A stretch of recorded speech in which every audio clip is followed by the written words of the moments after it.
Sai Khudai Jalal. Bismillahirrahmanirrahim. Fellow researchers and esteemed guests, Assalamu alaikum.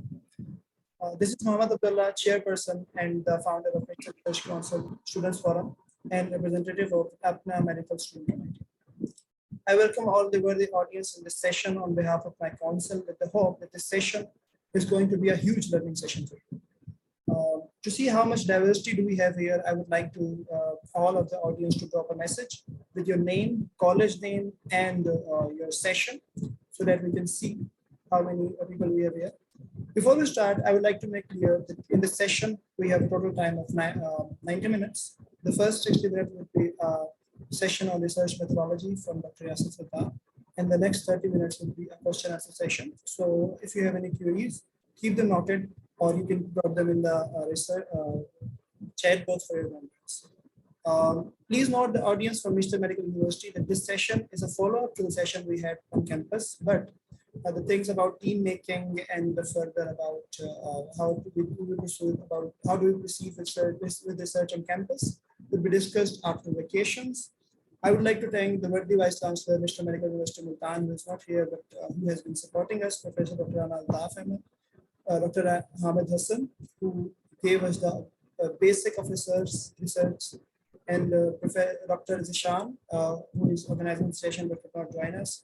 I would particularly like to thank Dr. Muhammad Amir for bringing the session to us, and Dr. Yasar Sattar to keep the time to join us. And I would like Muhammad Amir MD to keep the session with him and continue. So. Assalamu alaikum. Thank you, Abdullah, and thank you everyone, NRC team, for coordinating this wonderful session. Do you hear me clearly? Yes. Okay, perfect. So yeah, most of you may not know me, but my name is Amir. I'm currently Chief Resident and going to be Cardiology Fellow. I asked Yasar a couple of days ago to have a session regarding research methodology for Nishtar students and for everyone who is today here. So without any further ado, I would like to introduce today our speaker, Dr. Yasar Sattar, who has been a very friend of mine. He is graduated from Wah Medical College in Pakistan, and later on to his journey, he got his residency in Mount Sinai Hospital, New York. After residency track, that was very even like his path was like kind of like a happening, which kind of lead to research track. Later on, he was selected for Cardiology Fellowship last year in West Virginia University. He is currently completing his first year as a fellow of cardiology. He was, due to his lot of research, which is like 500 plus citations, 200 research papers, 7 book chapters. And he is also, apart from that, he is a reviewer of many journals, especially American College of Cardiology and also in the BMJ. So without any further ado, he has like also been awarded just recently one of the best award in the program is the fellow, research fellow of the year, which is esteemed award in the fellowship. So without any further ado, I would like to hand over the mic to Yasar. If you could go ahead and share your screen and today's session formally. Assalamu alaikum, everybody. It was really like refreshing to hear the Qawmi Tarana. So heard it after a while. And I'm so highly obliged to be here and to present to all of you. I remember like a couple of years ago, I was also under your shoes, like just a medical student in a med school. And it was always my dream to move to United States, pursue USMLE, and it took a lot of time.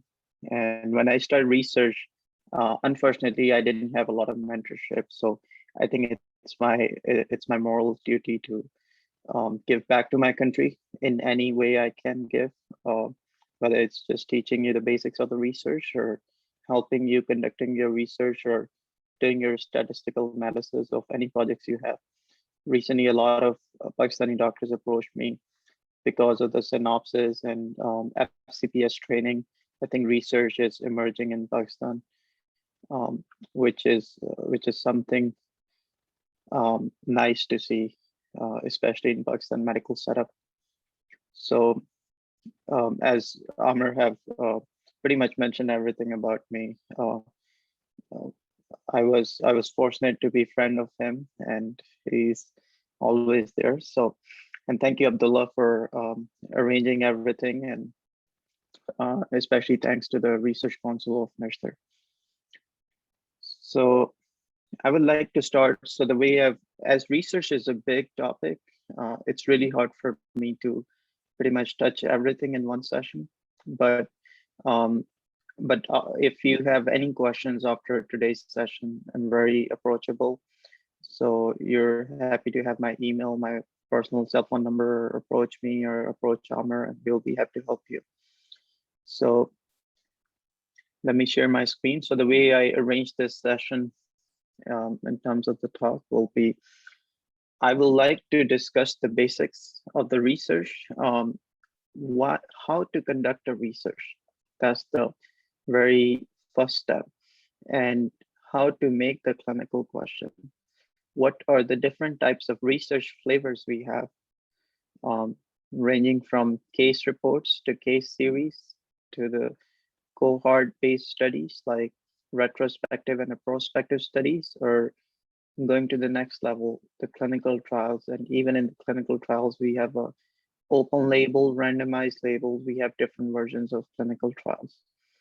So today I'll give you basics of all these, and especially the PICO-based research approach. We'll go through that, and I will go with the explanations. So some of the content might not be in the slides, but I will go through the examples so that you fully understand. Everybody can hear me well and can see my screen? Yeah, we can. Okay, good. So research methodology. So in research, this is a famous research pyramid. Now, the bottom of the pyramid, you have research editorials, which are very short summary story on any new topic, or news page, which are very, very short. Like, let's suppose recently Jack, Journal of American College of Cardiology, invited me to write an editorial for them. So basically, they want me to write an editorial on drug-coated balloon stents in the peripheral artery disease. So like the editorial was about like, what are the factors that can increase the stent thrombosis, the closure of the stent after they get a stent in the peripheral artery. Now, a lot of the content we know about the coronary artery disease, but peripheral artery disease, still a lot of the research work is pending. So basically, now this particular focus topic, I have to write like 400 to 500 words, and that is an editorial. Okay. Now in the short section also, here you're gonna have letter to editors. Okay. Now I think I did like a one letter to editor.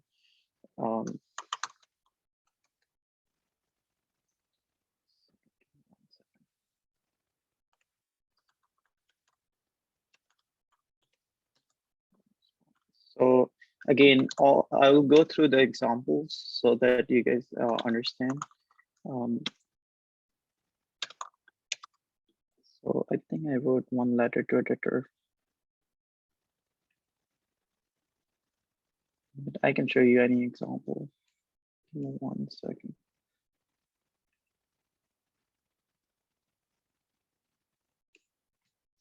So this is something called letter to editor. Let's suppose you conducted a research study, and here we're gonna see an example.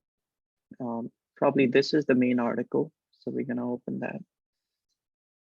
And again, if you wanna open any free article, or whenever you go to the PubMed, you open the article, if you see free full text, okay, this is a free article. So this journal is open access and free. But what if you don't? Then this is a website, Sci-Hub. I would like to introduce this website to you. It breaks all the scientific barriers. and you can open any article for free on this website. So I think this website is worth mentioning here. So letter to editor or correspondence is 400 to 500 words. Let's suppose I did a study, and here I would like to show you one of my studies. So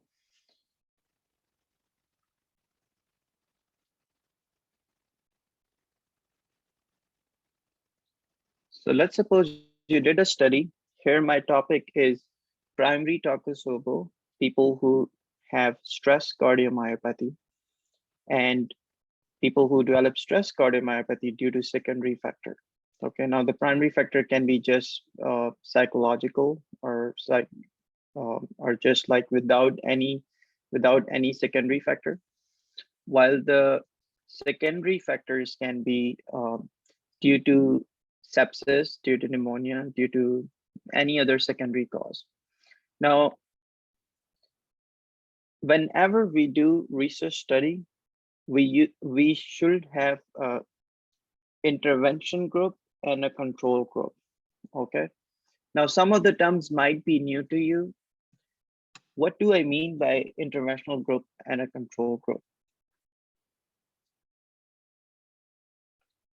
In order to understand this concept, I know it's a tricky concept, you will have to understand PICO questionnaires. So all the research models are based on these questionnaires. Okay, let's suppose your question is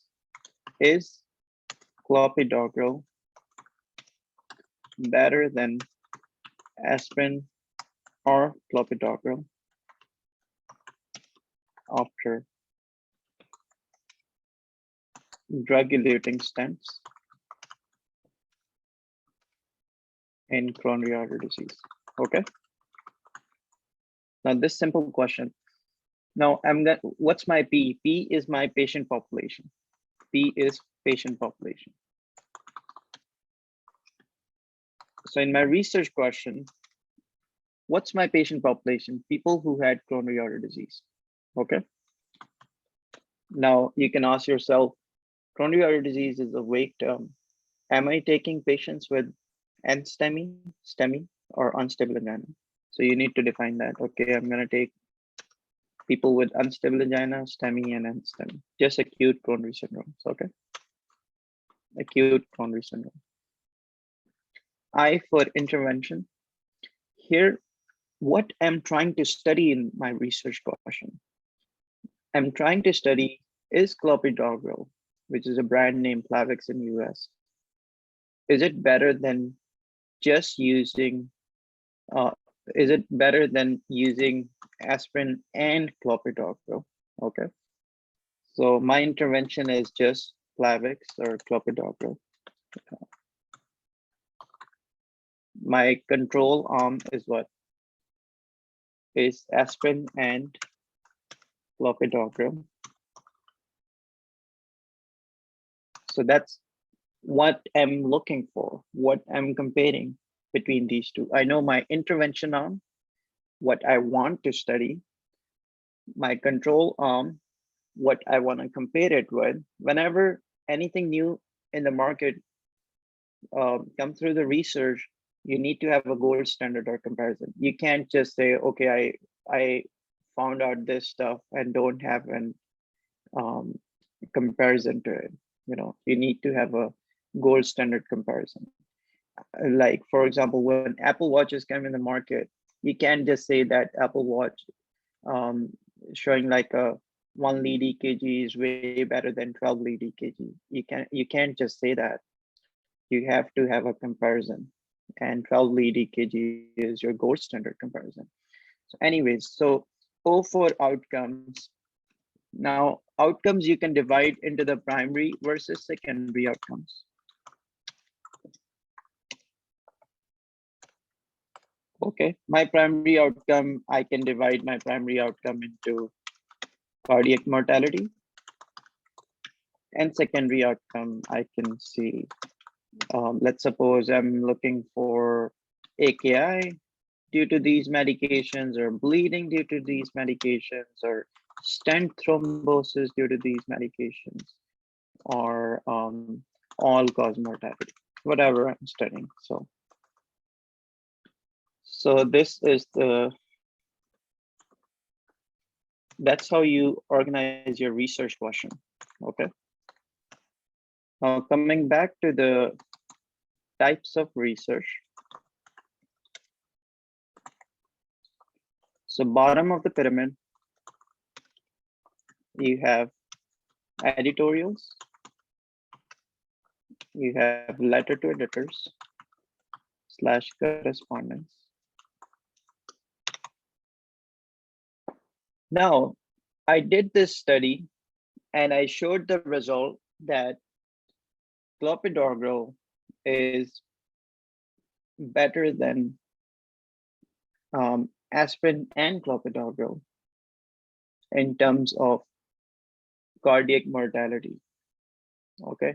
Now someone can make a comment and write an editorial on that and say that all the patients included in my study were middle age of 45 to 55. So, or maybe all the patients in my study were like 89 and they had high mortality to begin with. And it's not actually the clopidogrel improving mortality or the other group having like a worse mortality, something like that. So if someone is asking question on the paper which I already published, I have to respond to that in the letter to editor. Okay, so it's just like a communication after you publish something. All right. So I wish I can show you my.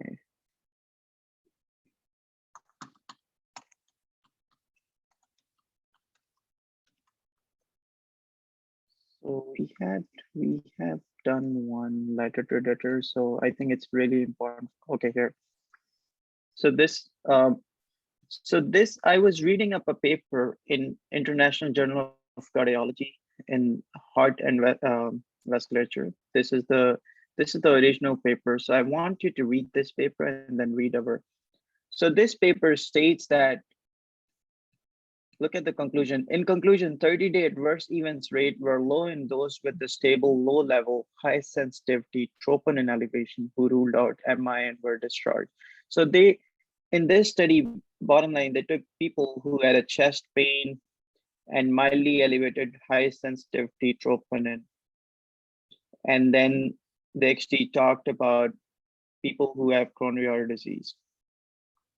So when I read this paper, I found a couple of deficiencies, and then I asked them a clinical question in the form of letter to editor. So while with the interest, we reviewed this paper about this. So first you're gonna write down their title, and then authors reported this. A shortcoming of this study is that author is saying that the high sensitivity troponin level below 50, this statement implies a type 2 MI or demand ischemia, given the vast majority, their patients did not receive a coronary angiography or, and also a demand ischemia term in the cardiology it's a very vague term. Anything, any medical condition can cause troponin elevation in your blood to begin with. So, and also sometimes medications such as aldosterone receptor blockers or Entresto, which is the medication that can affect your troponin levels also. But anyways, bottom line here, I'm trying to explain that any article you can make a clinical question and publish it as a letter to editor. And then whoever published that article have to respond to that letter to editor. Okay. Now, next, the case reports. You're pretty much familiar with these. I mean, seen a lot of people publishing case reports. So case reports, basically, So for example, this one, let me just show you this one. So case reports, sorry, give me 1 second.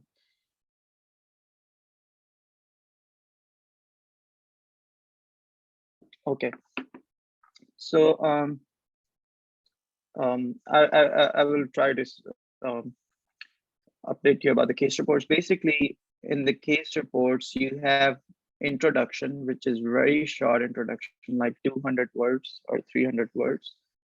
And then you have the case. How does a case presented, right? What you did to diagnose that case, how you treated that case, and then what is these are all diagnostic criteria, and how your case is unique as compared to case which was published in the past. So case reports are pretty easy to publish, and they highlight the importance of the case, and they also add on a clinical stuff like that will be helpful for the physicians, and then you end up with a conclusion. So worth looking parts here for the case reports are conclusion, you have discussion, you have case presentation, and always make sure you have the images or videos or tables in your case, and then you have introduction. Okay, and you're gonna have very summarized abstracts, 200 to 250 words. Okay, so we talked about the case reports. Next, we're gonna talk about case series.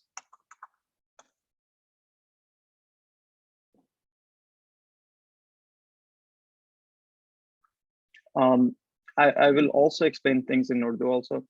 So case series basically have like 3 cases. Now you're gonna present what's the uniqueness of these 3 cases, okay? So give me 1 second. Gastroenterology. I want to show you one case.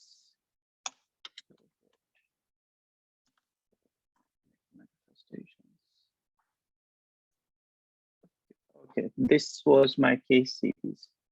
Now, worth noticing here in terms of the legalities of the research, if you have 3 cases, it's fine. You don't need a IRB, which is Institutional Review Board Committee document that you're legally obligated to get if you have more than 3 patients and you're conducting a research study.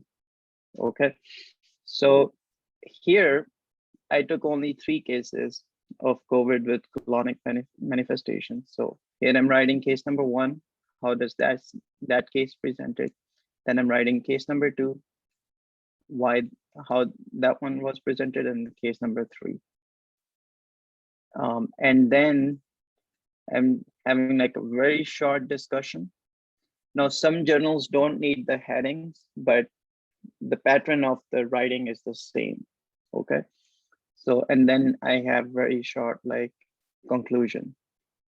So the pattern here is the same as that of the case report. It's just that this journal do not like headings on the top. So this was introduction. Then I have case presentations.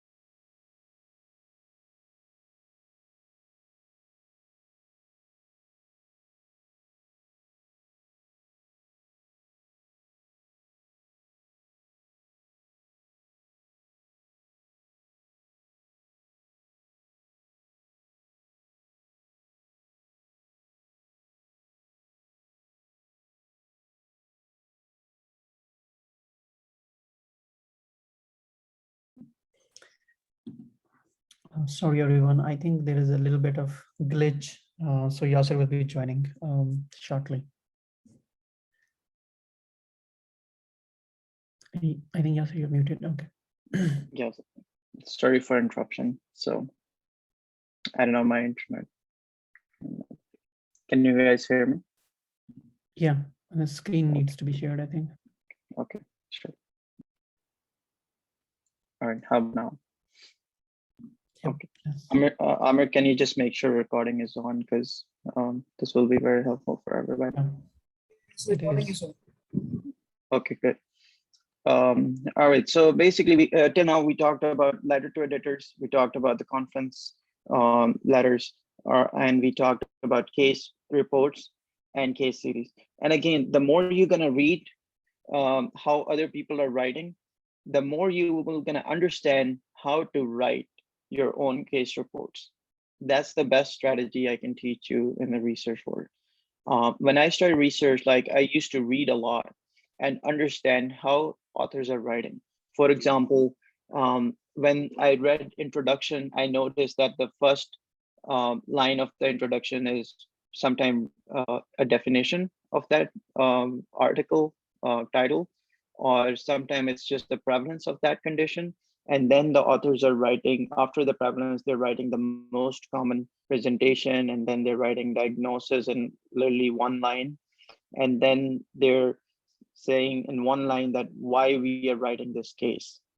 So this is just a generic pattern for every writing style. So the more you're gonna read how other people are writing, the more you're gonna understand. So now let's go to next flavor of research. Next you have,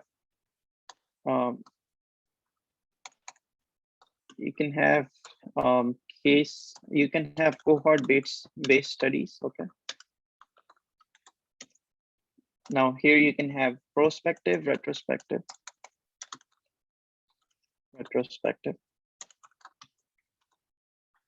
So prospective is basically I'm taking patient population. Now let's talk about the same research question. I'm taking patients who had coronary artery disease, STEMI, NSTEMI, or unstable angina, and then I'm giving half of the patients clopidogrel and the other half aspirin and clopidogrel, and I'm following them in future, and then I'm seeing my outcomes, how many died because of the heart condition, how many had another event of STEMI, NSTEMI, or unstable angina, and due to stent thrombosis, or how many had a bleeding, how many had a AKI, things like that. Acute kidney injury, that's the full term, AKI. So this is the prospective, means I'm taking my intervention arm and a control arm, and I'm following both the cohorts in future and looking at the outcomes. That's the prospective model. Now let's talk about retrospective model. I'm going back in past and taking all the patients who had STEMI, NSTEMI, and unstable angina, and who got clopidogrel. That's my one cohort. And my other cohort is also like STEMI, NSTEMI, unstable angina, same demographics and comorbidities. And then I'm looking at patients who got aspirin and Plavix. So I'm comparing these two cohorts, okay? So again, my intervention cohort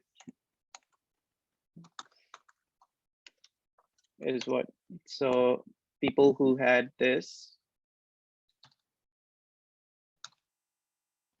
and underwent, they got Plavix, okay, clopidogrel. And my control cohort is just a subset of patients. That's what I'm using the word cohort.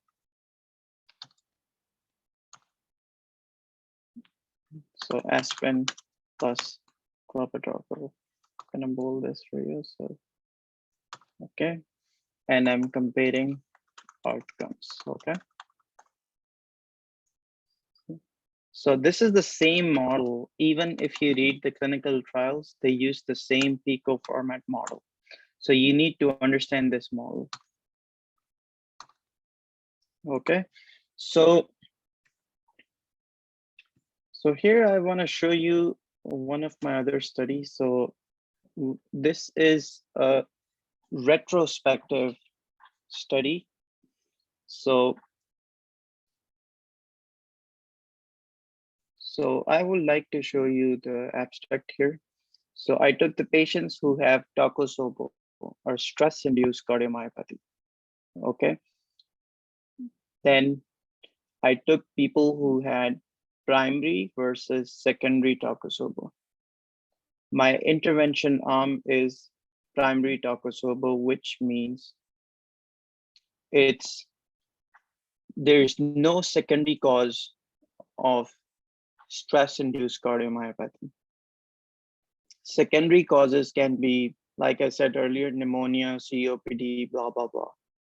And here I have secondary Takotsubo cardiomyopathy, which is secondary causes COPD, pneumonia, sepsis, causing a stress cardiomyopathy, which is a stress on the heart. Okay. And I'm going back in terms of my time, and I'm comparing all the outcomes. So this is a retrospective study. Okay. So here I want to show you how these studies are written. So first, I would like you to go to the introduction. So you go through the introduction is usually like 400 to 500 words, and you're telling about what is a primary condition, secondary condition, why you are doing this study. And then here comes the methods, how you took the data, what patient population you took, and then what are you studying, what outcomes you're studying, and how you did the statistical analysis. So this part will be, as I assume everyone is beginner here, this part might be very confusing for all of you. So I will leave that part for now. And then every study have results. Every study where you are comparing intervention and a control cohorts, they have results. Okay, so here you have results of your study, and then you have discussions. So after the discussions, you have limitations of your studies, what is deficient or what you were unable to study, and then you have conclusions. What did you find? And then here you have abstracts, background. Abstracts consist of background, methods, results, and conclusion. So the reason I'm showing this study is, let's suppose from Pakistan, you have a bunch of patients and you have a clinical question and you want to do a study on your clinical question, like people demographics of, or maybe antiplatelet medications, Plavix or Brilinta used in Punjab versus Khyber Pakhtunkhwa, right? So you can compare like who had the worst outcomes. If somebody got clopidogrel in Punjab versus clopidogrel in Khyber Pakhtunkhwa. So whether the genetics or different areas have different outcomes. Okay, so whenever you have any clinical question, again, like I mentioned earlier, you're going to have intervention and a control arm, and you're going to organize your clinical question the way I mentioned here in this document. And then you're going to start taking the data on the Excel sheets.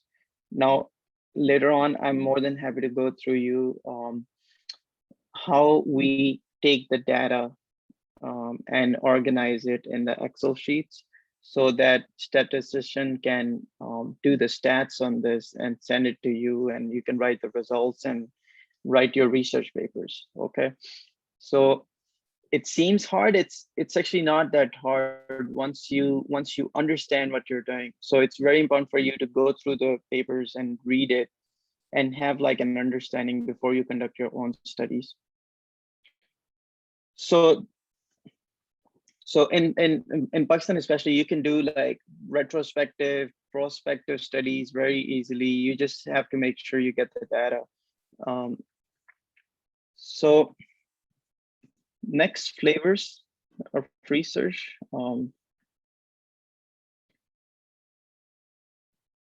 So we talked about these. Next, we have narrative reviews. We have systematic reviews. And then we have the meta-analysis.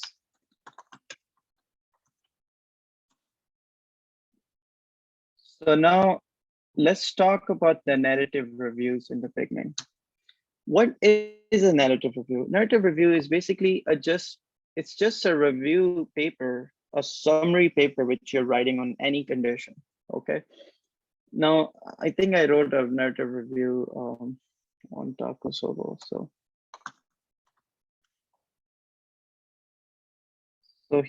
this is a comprehensive narrative review. So I want to show you what is a narrative review. It's just, and by the way, this can give you a maximum citations also, because this is just like reading something on UpToDate or reading any topic in more detail. So basically my topic was management of Taco, and I wrote a narrative review. So it follows the same pattern, introduction and background of the condition, and then you start writing review.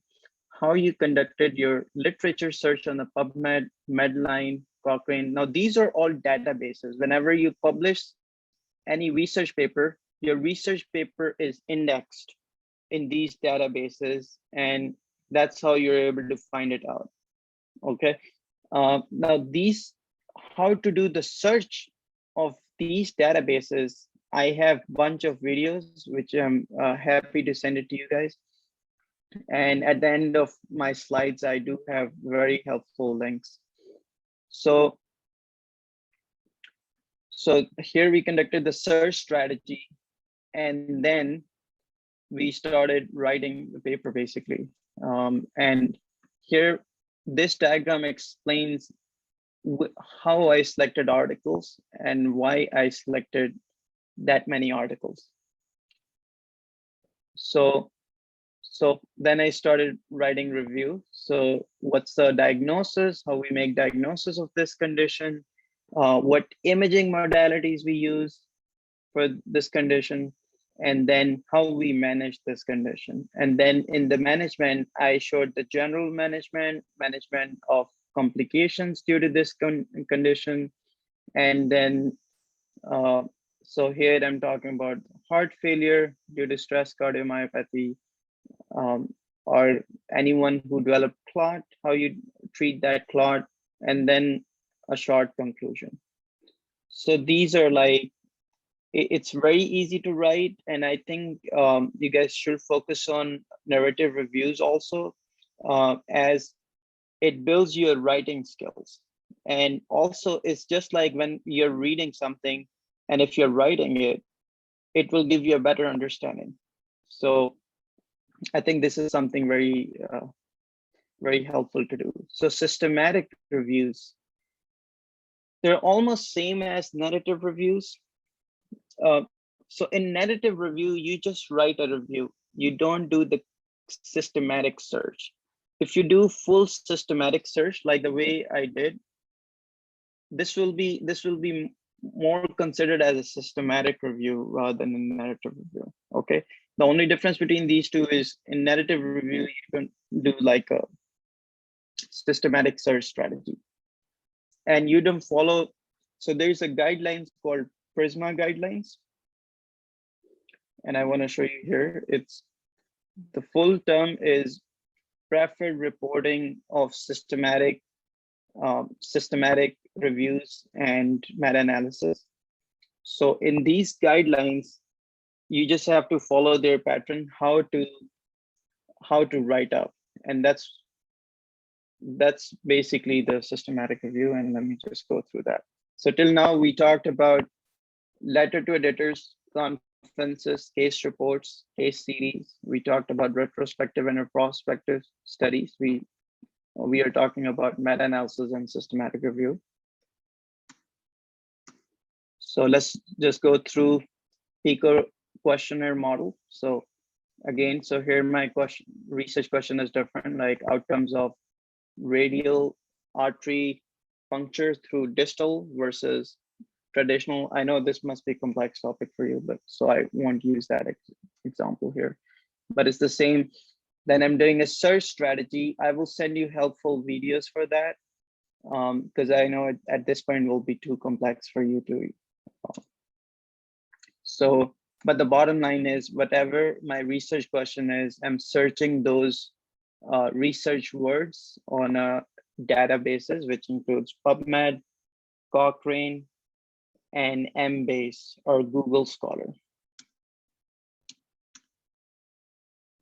And how I'm selecting the patients in my study. So this model is applicable to any kind of study what you're doing. So I'm taking patients who had STEMI and STEMI or acute coronary syndrome who got Plavix or aspirin, and their age must be more than 18-year-old. Blah, blah, blah. So here, basically, you're just defining how you're taking these patients when you're starting research study. Exclusion, what patients you will not gonna include in your study. Then methods, this is more for the systematic review and meta-analysis, the PRISMA guidelines. And first I would like to go to the PRISMA guidelines. So these are the PRISMA guidelines. These are approachable. These are applicable for both systematic reviews and meta-analysis. So if you look at the guideline, study selection, how you selected studies, what were the study characteristics, how many clinical trials you included in your meta-analysis, how many observational studies you included in your meta-analysis. And let's suppose I'm taking 20 studies in my meta-analysis. And before we start, what is a meta-analysis? Meta-analysis is, there are so many studies done on one topic. One says that clopidogrel prevents stroke, and other clinical trial says that clopidogrel does not prevent stroke. So now you can pool all the data and come up with the final consensus. That's what the meta-analysis is. So that's why when you do the search and take those studies done on clopidogrel, and then you basically include their study characteristics, how many clinical trials you included, how many observational studies, which is retrospective, prospective studies you included in your meta-analysis. So these are all the guidelines. So if you see this fancy word PRISMA checklist, that's what it means. Like, what was the bias in the studies you selected? Did you register your study online? So, and how you reported the results. So here, so it also includes like title, abstract, what was the eligibility criteria, how you performed search, how you selected the studies, how you took the data, what were the different data elements you took, and how you reported the bias. So these are all kind of like your checklist.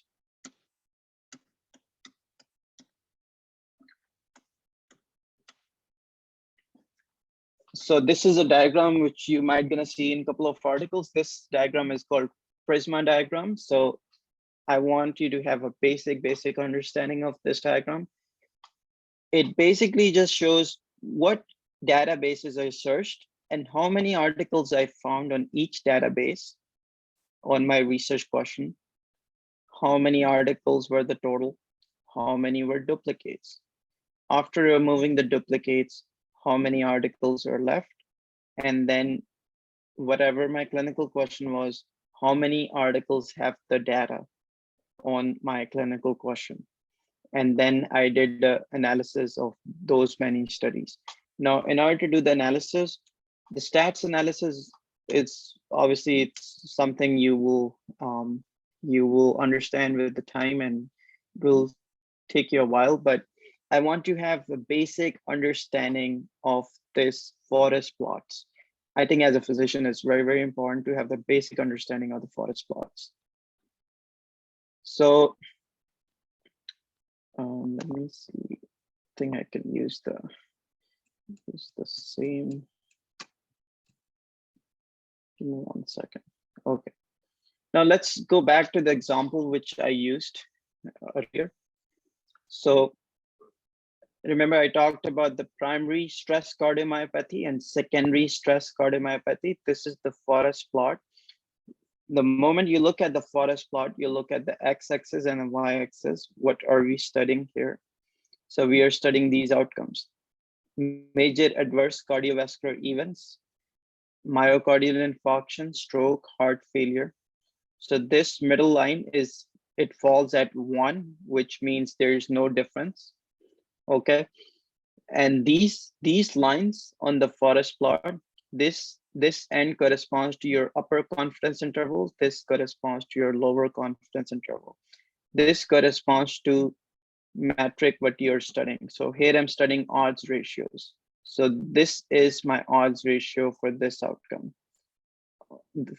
Right? So this is my odds ratio for stroke. So people who had secondary causes of stress cardiomyopathy, they had higher incidence of stroke as compared to the primary.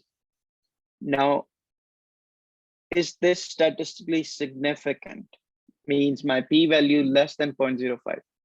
Yes, because these confidence intervals are not crossing the null lines 1. Okay, so same strategy here. So if your confidence interval crosses the 1, that means your p-value is more than 0.05 and your data is statistically non-significant. Okay, now if you look at this, my odds ratio is 1.77. My lower confidence interval is 0.69. My upper confidence interval is 4.55. Okay. Are these numbers crossing 1? Yes, they are.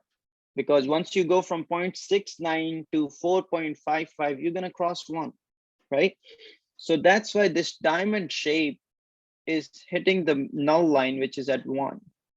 So whatever outcomes this is, like, for example, if this is the outcome of Plavix versus aspirin and Plavix, and I'm studying mortality, then I can say that there was no difference in the mortality between both the cohorts.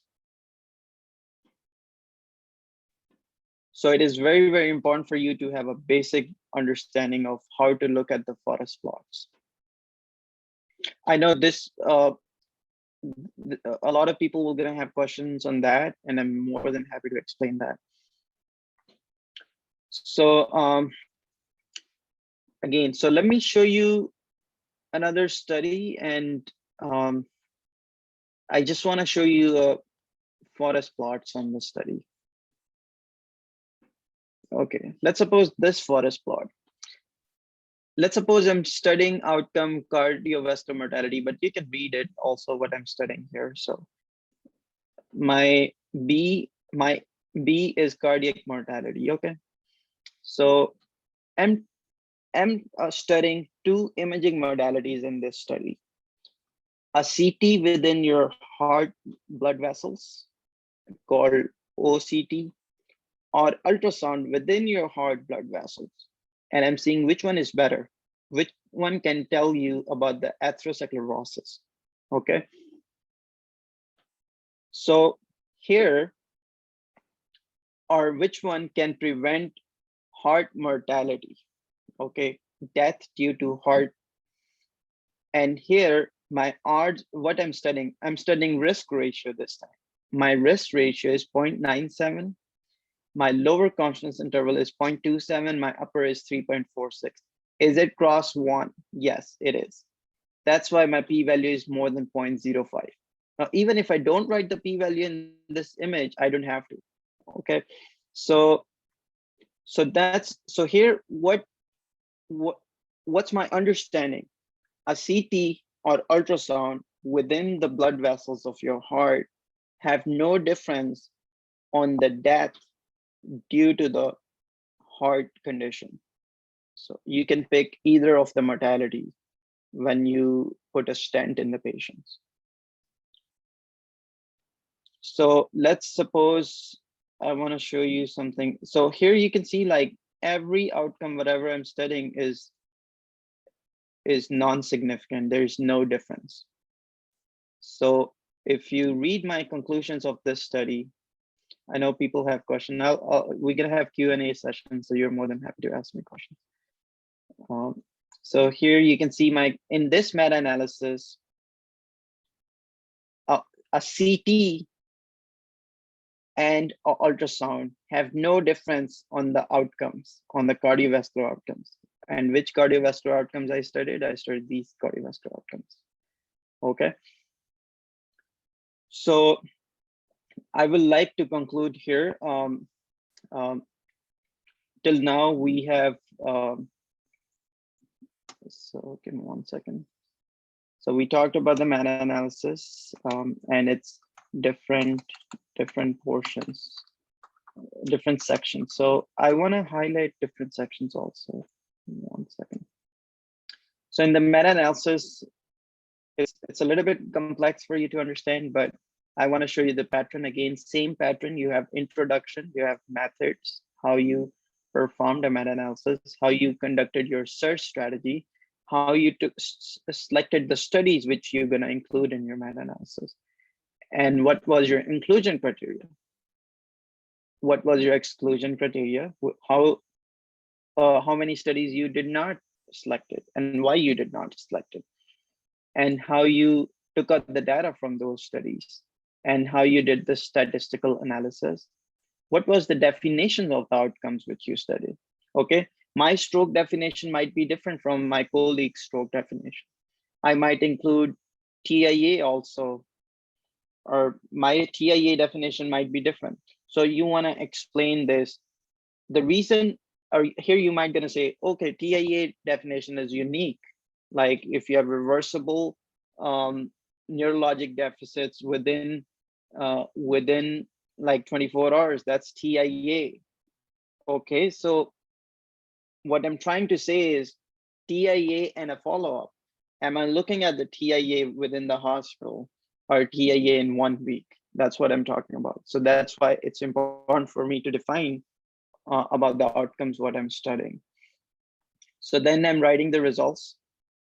After writing results here, I'm writing what was the most common complication or most common comorbidity in my patients. Like, for example, I selected 6,000 patients, 4,000 were in the intervention arm, 2,000 were in the control arm.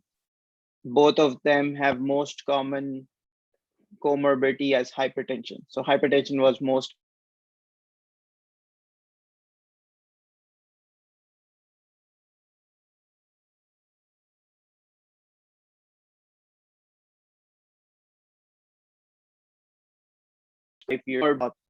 or like 70% were from Punjab, 30% was from Khyber Pakhtunkhwa, let's suppose, right? So I need to explain that. So then I have the outcomes comparison after doing the analysis. This is everything which we talked about, the forest plots. That's what I'm writing. And then after that, I have the discussions. Why I think my results, does my results contradicts with the other studies result, and why? So that's how I have to write the discussions. And then after discussions, we have, again, we have limitations, what is deficient in your study, and then we have conclusion. So if you notice that every pattern of the research is kind of like same. Okay, so I would like to stop here and give you guys time to ask me the questions. And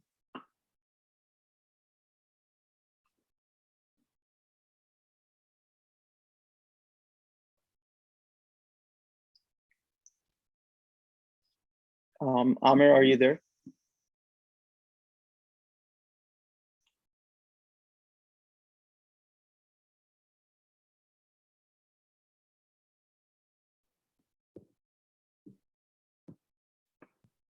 All right, Abdullah. So I think we can open the Q&A session. Thank you so much, Dr. Yasar. I think Dr. Amir is here. So should we start the Q&A session? Would you be comfortable Yes. in the chat box or direct questions? Either way, I think chat box will be ideal so that we don't miss anything. And again, today's I think research is a huge topic, and it's really hard to go through everything in 1 hour.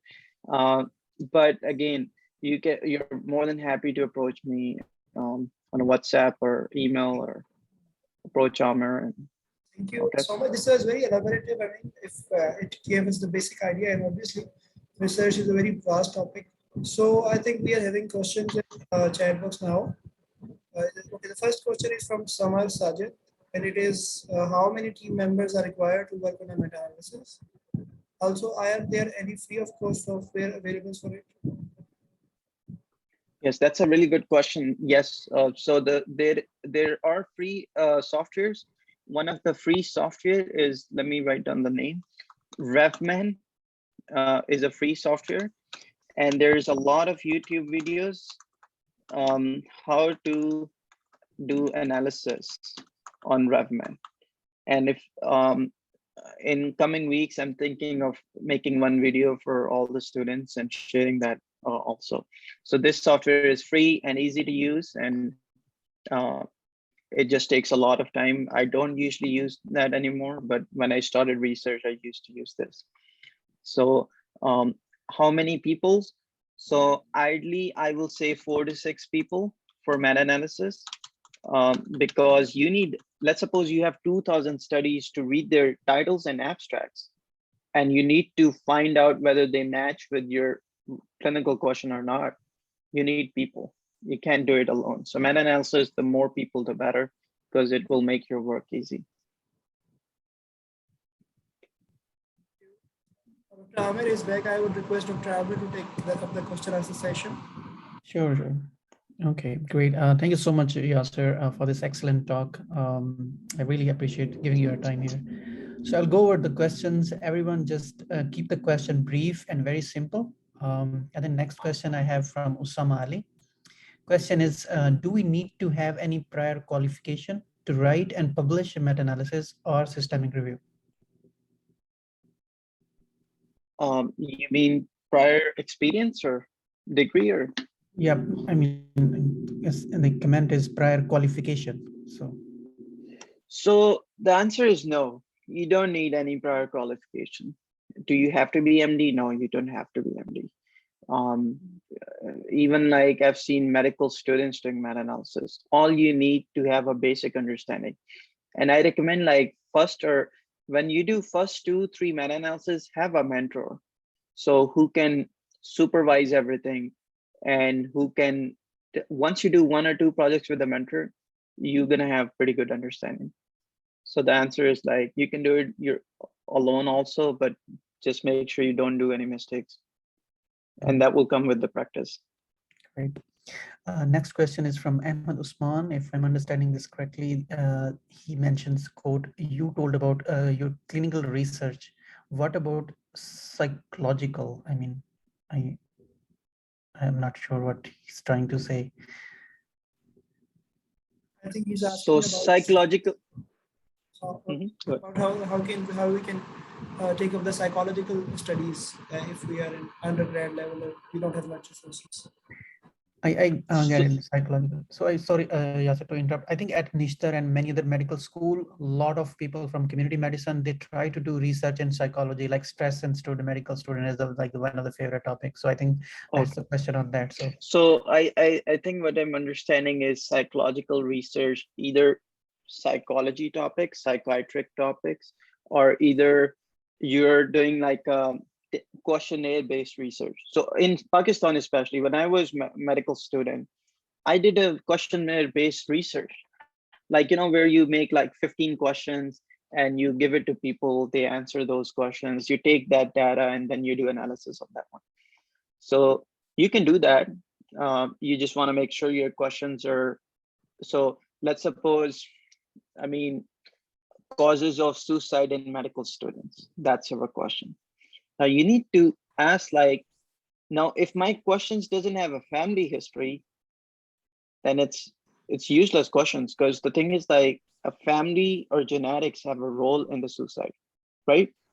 Now I can have like, so I have to first make the questions that, okay, suicide due to environment, whether how many program directors or HODs were strict, what was the wellness committee, was there a wellness committee or no wellness committee, okay, was there, so you need to think what can cause suicide, right? And then write down those questions and have the sections of the questions, and then have a follow-up period also. At what point did you follow up? You followed up at 6 months, 12 months, and then you can do the analysis on that one also. But again, first thing is the question. Great. Next question is from Tuba, and the question is, quote, "Sir, how to write abstract?" So abstract, it depends which study you're conducting. So abstracts are typically like less than 250 words, okay? No journal accepts abstracts more than 250 words. So abstracts for intervention in a cohort-based studies, you write it like introduction or background, you have methods, and you have results, you have conclusion, period. Okay, that's it. These 4 sections. Abstract of case report is 200 words, but it doesn't have subsections. Abstract of narrative reviews, you can have subsections. You can make background, you can have methods, and you can have results or and then conclusion, or you can just have the methods and then have results and conclusion in one heading. So Okay, great. Next question is from Qasim, quote, "In meta-analysis, can we include open label trials, like if not many studies are there on the topic?" in meta-analysis, that's a really good question. Meta-analysis recommended is randomized clinical trials, but you can include observational studies of any kind, prospective, retrospective, cross-sectional, any kind of observational studies. Or you can include open label trials, pilot trials. You can include anything other than case reports, letter to editors, abstracts in a conference. You can't include all those. Okay, great. Next question is from Aisha, and apologize for this background noise. So where can we get Dr. Star email and number? So Dr. Star, if you could type in or maybe show the email. So let me type my number. So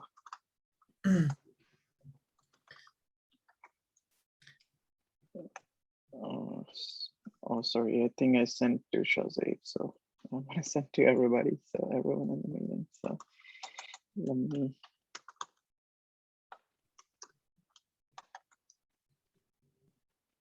So that's my personal number, and then you're more than happy to email me.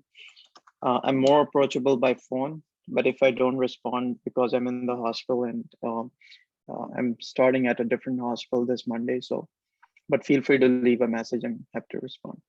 Okay, great. Thank you, Yasir, for this opportunity. Not many researchers do that, but thank you.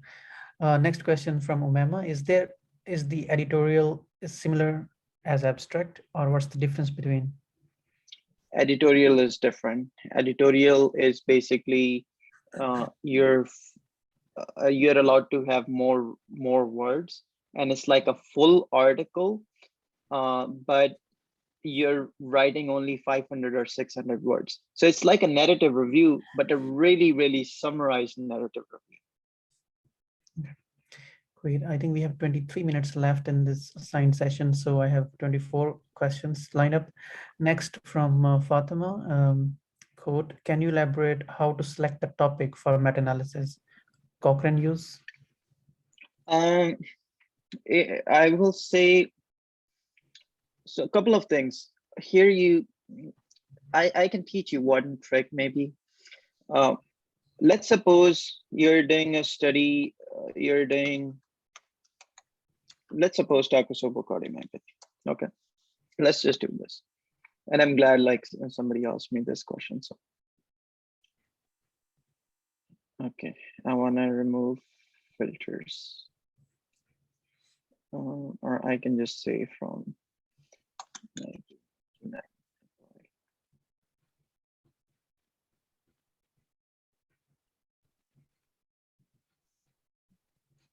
Okay, so I have 5,000 articles on this topic. Okay, now this can have a different names too, right? Now, how I'm gonna search this? Look, this and add with or stress cardiomyopathy, and then search. See, you got 10,000 results. Okay, now I'm gonna click this meta-analysis button. There are 40 meta-analysis published on Takotsubo cardiomyopathy. Okay, now I'm gonna make a list of those 40 and their titles and abstracts. Okay, I'm gonna download this list. You can click send to clipboard or email. You can select from here. So you can select summary or anything. So, and then, so you're gonna have 3 documents. One is list of meta-analysis published. One document gonna be randomized clinical trials.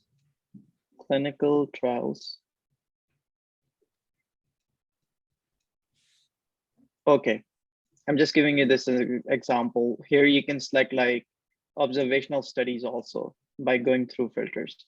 But anyways, let's suppose 40 articles, meta-analysis have been published on this topic.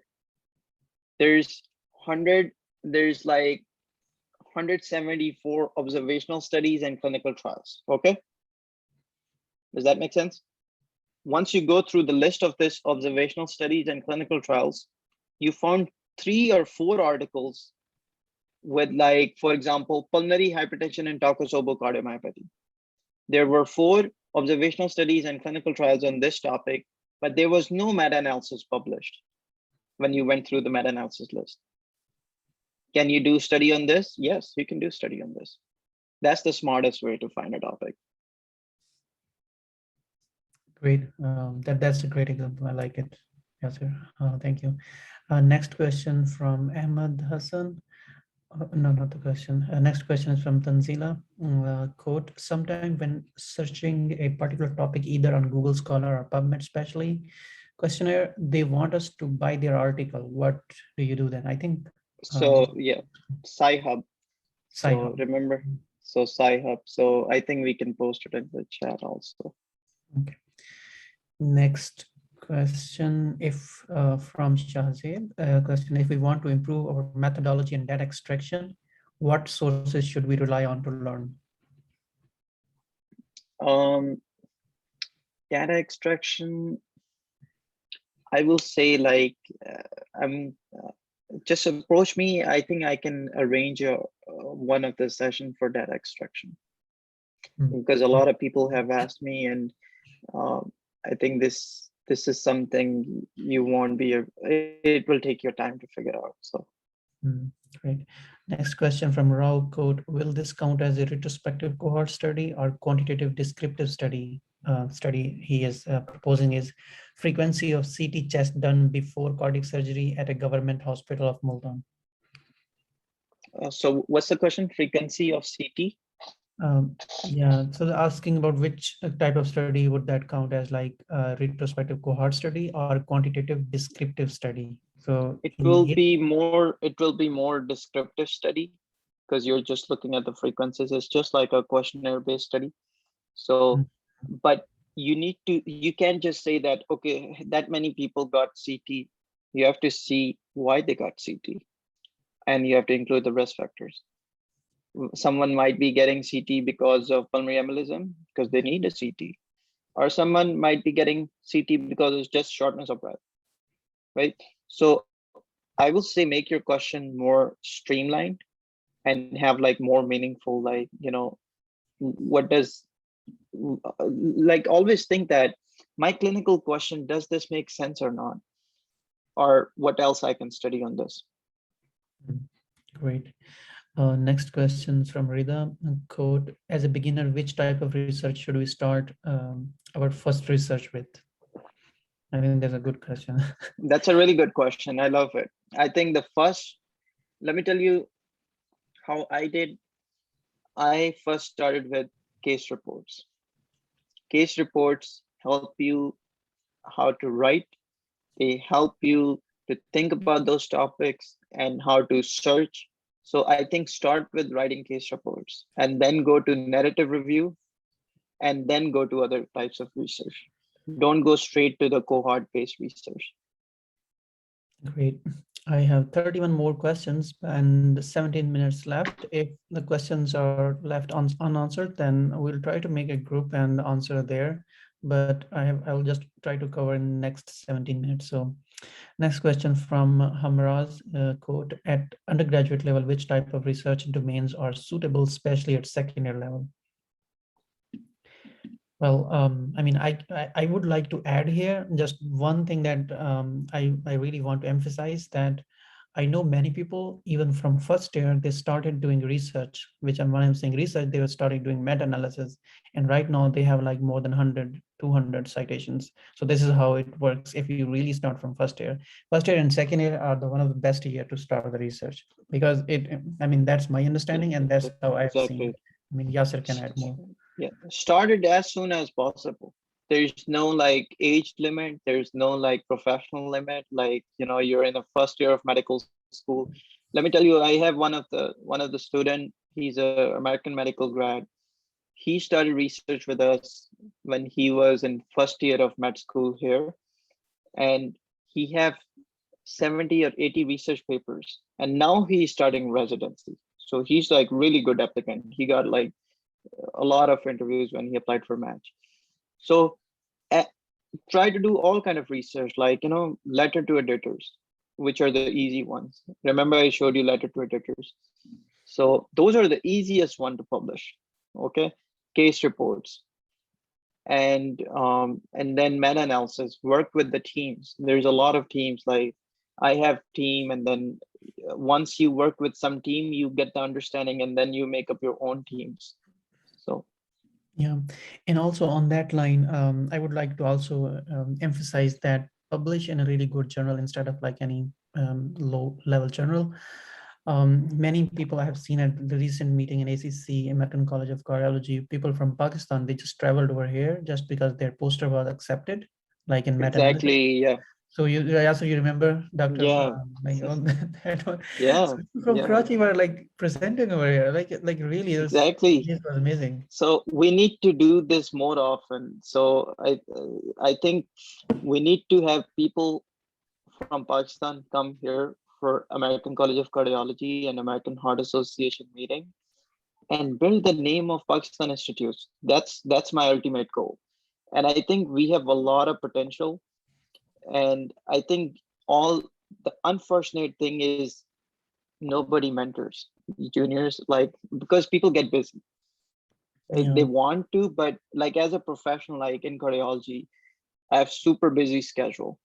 So, but the thing is, like, once I teach somebody, they might gonna teach someone else, and we're happy to have people from Pakistan coming here. Me and Amir are more than happy to provide free accommodation and take you guys to those meetings and connect you with. You will gonna have a better understanding what is practiced outside the Pakistan, you know. Great. That's a great point. Going to next questions from Umar. To begin with, how to choose a research topic? What are the criteria to decide a good one topic? So a research topic, I will say read the latest JACC, or let's suppose you're interested in cardiology.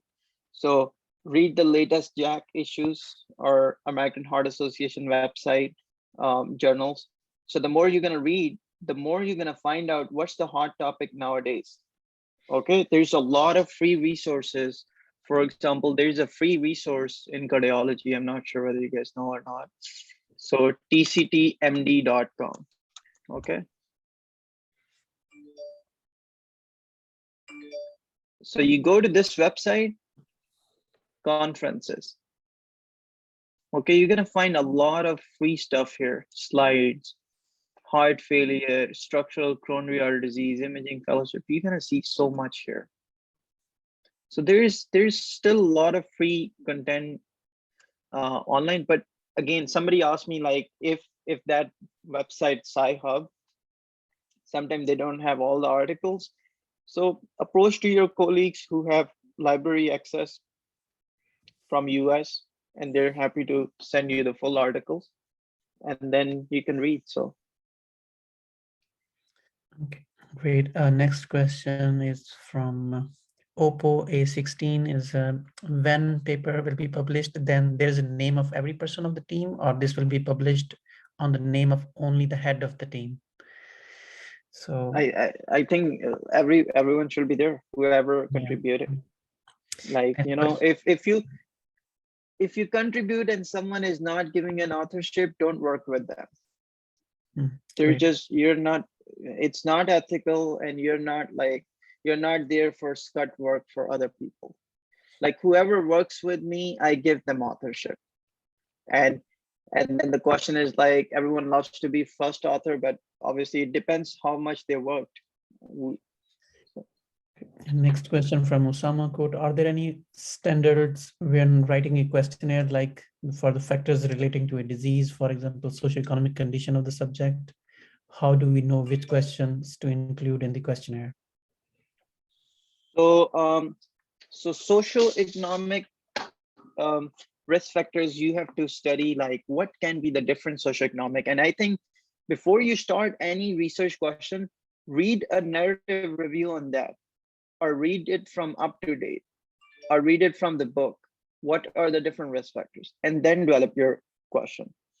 You can't just develop a question and don't read on that. Then what will gonna happen is you're gonna do the project and your project will not be published anywhere. So do a bunch of reading before doing anything. Great. Next question from Umema is how to publish a paper in psychology domain? Psychology journal. So I will say pretty much same thing as I explained. Psychology articles are mainly about the risk factors, and mainly about you can have comparison of medications also, or you can have trends of outcomes. So whatever topic you're selecting, just make sure you focus on these things. Yeah, adding to that, anyone who is, whoever your field of interest is, either surgery or hematology, oncology, pulmonology, critical care. So you can always go to the American Society of like that domain, and then find out what journals they are there. So and go from there. So exactly. And I think people who are willing to do original studies by getting an IRB from your institution from Pakistan, what my goal is, like, I can help you or tell you how to organize your data, and you can send me your data, and if I'm free, I can do your analysis and send it back to you. And this way you will be able to publish in good journals, because I can tell you or streamline your question or things like that. Great. Next question from Shahzeb. We have 9 minutes left. We aren't able to find any reliable source to learn what to do after we are at loss of Prisma flow diagram. So after Prisma, there is the lack of, I think, guidance. That's the question is directed at. Okay. So after Prisma flow diagram, basically, let me go back to the article. Give me 1 second.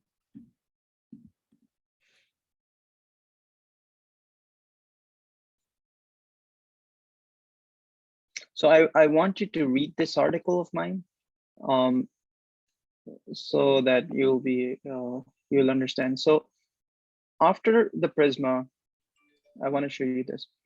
So we did a systematic search. Okay, we searched till this date. We used the mesh terms. Now, what is a mesh term? Medical subject heading.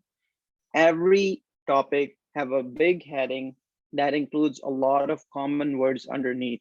For example, my mesh term will be stress cardiomyopathy. Now, Takotsubo cardiomyopathy will be under stress cardiomyopathy, or Takotsubo syndrome will be under stress cardiomyopathy. So the mesh term is a large tree that have so many synonyms underneath. Okay, so that's point number one. And then see, I have that many articles from PubMed, Cochrane, and Embase, and I have that many total articles. I excluded the duplicates. How I excluded duplicates? Through EndNote. Okay, manual exclusion is really difficult. Okay, so you need EndNote software. Now, this is inclusion criteria, exclusion criteria. So your question belongs to this paragraph. So how I extracted data. Information regarding the study design, demographics, various outcomes were extracted. Okay, I put it on the Excel sheet. No language restriction, blah, blah, blah. Who extracted data? 2 authors with initials, this is this. Senior author checked it. And then again, the data sheet, every outcome will gonna have four columns, okay? So those 4 columns gonna be, let's suppose my outcome is cardiac mortality in the Plavix versus aspirin or Plavix. So I'm gonna have cardiac mortality events, and then total sample of the clopidogrel group. And then I'm gonna have aspirin and clopidogrel group events, how many had cardiac mortality or cardiac death. And then I'm gonna have total sample of that arm, okay? So I might be, I'm happy to send you guys my data sheet so that you have understanding, okay? So Right. yeah, that's pretty much it. So first level of the screening is you search the articles and see if their titles and abstract meet your clinical question. If they did, then you're gonna start saving those articles title and their PubMed IDs. And then you're gonna read those full studies and see which one have a data what you're looking for. Great. I would just like to add that there will be like, this is, the whole session must be overwhelming for many of you, especially for Exactly, yeah. graduates. So don't feel like मुझे तो कुछ समझ नहीं आ रहा. So you can go over it again, and you don't need to remember everything here. ठीक है, तो आप शुरू से आसान चीज करें. अगर केस रिपोर्ट कर सकते हैं, just pick up one domain and then start from there. First publish like a case report. Before even publishing, read the case report in the best way. The BMJ is an excellent tool. And then going from upwards, you can, I think the best one is the meta-analysis if you really want to learn something. And Dr. Ibaz Sipra is coming in August to teach you guys on the software, how you can like run the analysis. So I think that will be the best session that will happen in person. Yeah, so yeah, मतलब ज्यादा परेशान होने की बात नहीं है कि मुझे समझ नहीं आ रहा है, ऐसा कुछ नहीं है. तो ये कि स्टार्ट में रिसर्च का मुझे भी नहीं था कुछ समझ आ रहा, मतलब एवरीवन सबके साथ ये होता है क्योंकि हमें इतना एक्सपोजर नहीं होता मेडिकल कॉलेज में. फिर तो ये कि डोंट पैनिक, आपको आहिस्ता आहिस्ता चीजें समझ आ जाएंगी. आप केस रिपोर्ट से स्टार्ट करो, फिर आप नैरेटिव रिव्यूज लिखो, फिर आप मेटा एनालिसिस पे जाओ, और मेटा एनालिसिस पे आपको स्टेप बाय स्टेप चीजें सारी समझ आएंगी. आपको पूरा मेटा एनालिसिस एकदम से नहीं समझ आ सकता. That's right. Even like मतलब कि मैं अभी भी यासर के साथ मैंने last year काम किया, तो I did not know it. So after for my fellowship I did that. So शुरू में मैंने यानी introduction, and then introduction के बाद discussion, फिर data extraction, यानी एक article में इस तरह. Then I was at the stage and I was running the analysis. So it is like one by one if you're really interested. But one pro tip is, if you are not invested and not interested in research, don't bother the other person, because like it's one of the most challenging thing, because today if like 300 people join these sessions, right? So if out of 300, maybe 50 people will be really interested in doing research. So out of 50, 20 people will just carry on, and 10 people will be the best research. This is how it has been like across Pakistan. So I mean, you can do it, any one of you, even no matter, it does not matter how much good or bad your IQ is, but research is research. If you invest your energy, I would say you will activate your genius genes. So yeah, बहुत time लगता है. अगर आपको hard work या time आप नहीं, आप उतना एक दफा कभी कभी ये होता है कि मुझे एनालिसिस मैंने किया उसमें थोड़ी सी मिस्टेक होगी, मुझे दोबारा करना पड़ेगा, 4-5 घंटे मेरे दोबारा लगेंगे। Great. Yeah, I think last question, and I mean 40 messages I have left with, but I will just take in them in interest of time. I think we can take the rest of the questions to the group. Abdullah would carry on to the groups, then he can add us in the group, and Yasser, and so we can answer there later. We'll take the last question from Rajendra. How impactful is narrative review in terms of publication? Also, how difficult is it to publish narrative review? It's difficult to publish in super high-end journals because only professors and all those people, they are invited to write a narrative review, but it is still, you will still be able to publish in a decent journals. I think I love narrative reviews. I think you're gonna memorize that topic pretty well, understand that topic pretty well, and I think it's a good way to read and publish something on it. And it's very easy. It's just writing a summary. But have a new topic. Like for example, recently I published a narrative review on post cardiac surgery atrial fibrillation. Like anyone who got CABG, coronary artery bypass graft, and then developed an atrial fibrillation, just a paroxysmal. Should I have to treat that and anticoagulate these patients? What's the recommendation? So have like some new question and write a narrative review on that. Okay, I think there are a lot of questions, but I think I will just compile 2-3 questions together. Yes. I think questions from Amna and Binte Tariq is like how to choose a research topic, and then how to select a journal for publishing our article. What points should be kept in mind while selecting a journal, and what actually is a high level or low level journal, as mentioned by mentioned by me. So regarding selection of the research topic, I will say read up.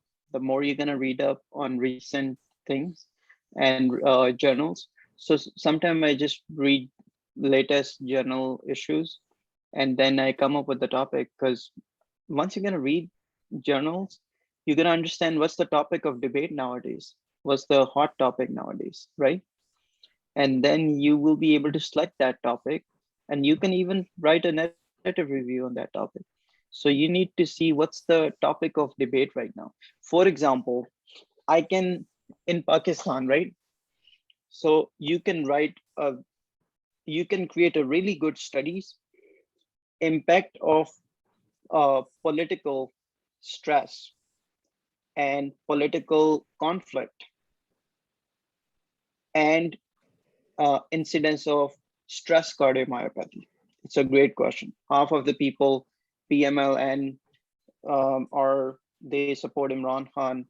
How many of those people got stress cardiomyopathy, right? How many people got stress cardiomyopathy, and what was their socioeconomic status? Like how many were rich? And you can create like, what's your definition for rich? Like people who are earning like more than 2 lakh in a month, right? Or, you know, or inflation index. You can write down, or you can create your study on effect of significantly rising inflation on psychological burden, blah, blah, blah. So now I think in Pakistan, there's so many topics. Like look around, there's so much going on. And you can publish in so many good journals. There's a lot of Asian journals from Elsevier where you can publish. Okay, great. I mean, like we cannot like read all the questions, but I think the question from Samara is importance of research for FCPS, PLAB, and USMLE. I mean, it's a no-brainer. It's hugely impactful. Even if you stay in Pakistan, to promote from your like a registrar to assistant to professor, you need research.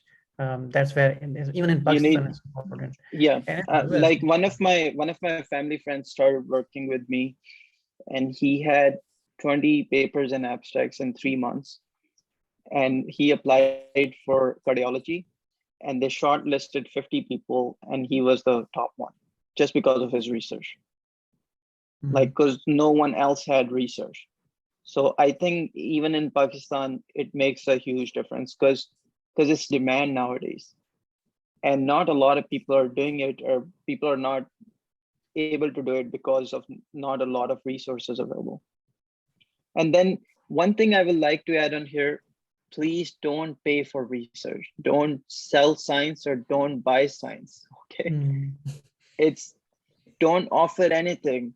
Like don't say to any senior person that, oh, I'll give you $100 or I'll give you that many rupees and just put my name. No, this thing pisses me off. So like, so don't, you cannot sell science, okay? Yeah, that's a huge point. Even you guys, some of from King Edward are here. I think Curious blacklisted few authors for like this thing, and then they choose the like there was some violation of copyrights, so like even like including some professors in King Edward. So I'm not sure about this whole detail. So but you can read it on the Curious. They like I mean blacklisted people who cannot even publish in that or article, and that goes into your CV. I mean, not CV, I would say it's a very bad thing. So if they see that that you are publication something which is already published, so it is a very bad thing. So it's always important to have a good mentor who can guide you what is right and what's wrong. I think just to end at the very end, like in my residency program as a chief, I have seen people to write up the cases. Okay, so the cases that you see in your ward, like, and you can, so before you write, see how the BMJ has written that case. Like you want to write on liver cirrhosis or any particular thing that you see every day from third year onwards in the ward. So then see how it has been written in the BMJ. Okay, so that's how you're gonna start. That's one thing. And then if you're from first year, I would highly recommend to just follow as the path Dr. Starr mentioned on the meta-analysis. Just start reading the articles and read his article. He's really good in there. And you can also read some other articles where the meta-analysis have been performed. So yeah. There's And then, a great saying like readers are leaders. So, yeah. trust me, like you cannot be a leader if you don't like to read. So And in Pakistan, like there are several other groups and organizations who are kind of like who pay for it for this learning sessions. I requested Yasser especially, and he was very much humble enough to give his 2 hours for this session and preparing these slides and everything. So, but people like from other sites, they do charge for even this thing, and no one does it for like a free. But we thought like, I mean, I always been like this with the NRC team, and that we will do it for free, and we'll see how many people would replicate that effect. So exactly, yeah. No, I do have a company like where I teach all the courses, but I don't want you to go through all that. But I want you to just, that's why I told Amir to make a WhatsApp group, and I'm gonna teach all of you guys. I think this way I can give back to my country. And yeah, I especially yeah. requested Yasser really, for my even residents and the fellows here. Fellows, I'm talking, you're even students, I'm talking about fellows and residents. They registered for that course with Yasser. It's like 2 weeks course, I think, that he does for to teach everything.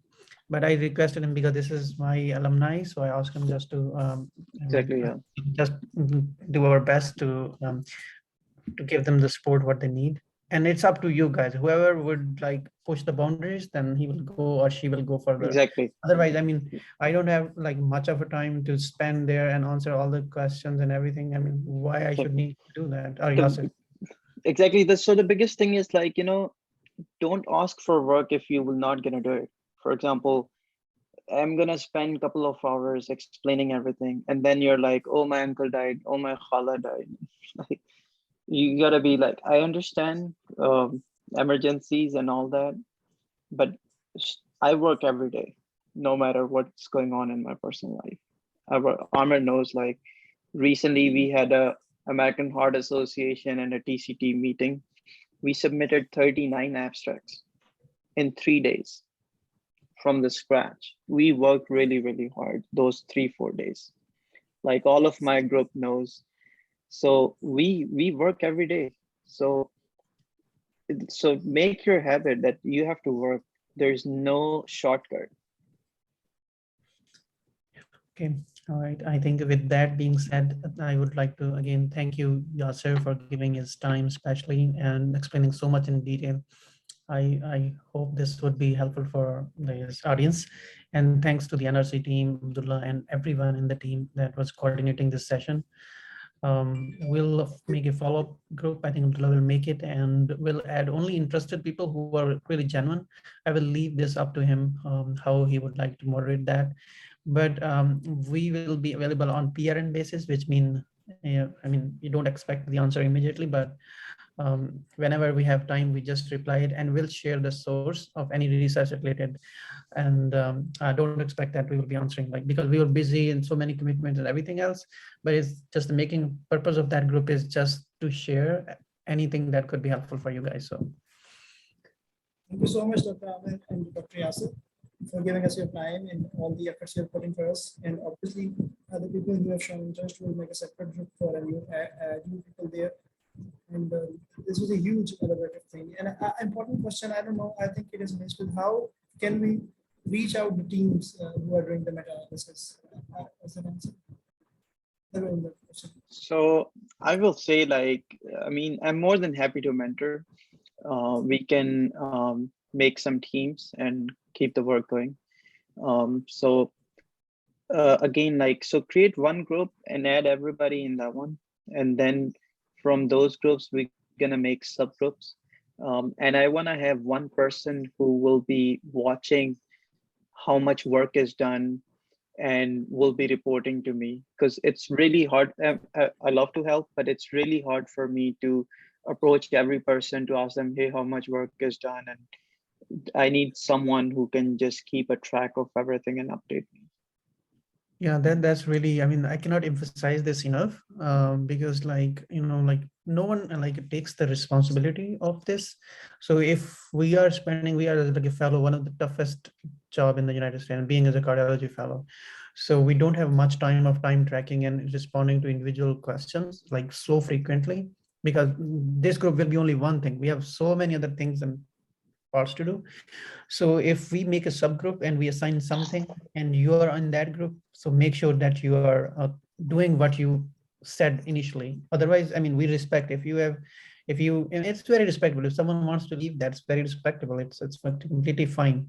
But like, don't waste other person's time. That's the only thing. So. Exactly. Yeah. So sometimes people, they're like, oh, I want to do research, and they approach me. They're like, and sometimes what happens is like, I want to, can you just put my name? I was like, I'm not gonna put your name. It's not fair to other people. And then they're like, oh, I'm taking step 1. I got busy in step 1. So if you're taking step 1, step 2, and you are unable to multitask, then don't waste other people's time. You know, like regardless of my hospital routine, I do research every day. This is something which I love in my free time. So there's always time. Now it depends on you how hard you want to try. Yeah. Especially, I think when I was in Pakistan, we have an environment where we waste so much time. We don't value time over there, unfortunately. We're gonna hang out with the friends in the evening, go to cafeteria, things like that. So yeah, that's great. Thank you, Yasir. I think Varda has asked the question, how can we do the case reports in first and second year? So I would say just like, I mean, on the case reports, you have to have a senior, fourth year final year that can help you with. And one thing I would like to add here for Varda. So in Pakistan, especially, like sometimes people have a hard time to get the images. Okay, so if you have interesting case, go to the radiology, ask them to get you the images in the CD, or get you the nice snip cut images, what you want to put in your case report, because images are the most important points. Or if you have a EKG, save that EKG, get a really nice HD image, and then put that in your article. Okay, so images can enhance your graphics of your paper. And if you want to start with the case reports, read multiple case reports, have an understanding of the case reports, how authors have written case report, and then start writing. Great. Yeah, so I mean, that's the end. This session is recorded until this point, so you can have access to this session again and listen again. And even then, if you have questions, I mean, we are there to help. Okay, with that being said, we will adjourn the sessions today. Thank you so much, everybody, for joining. Thank you. So much, especially to the speakers. I think we should adjourn the session. Thank you.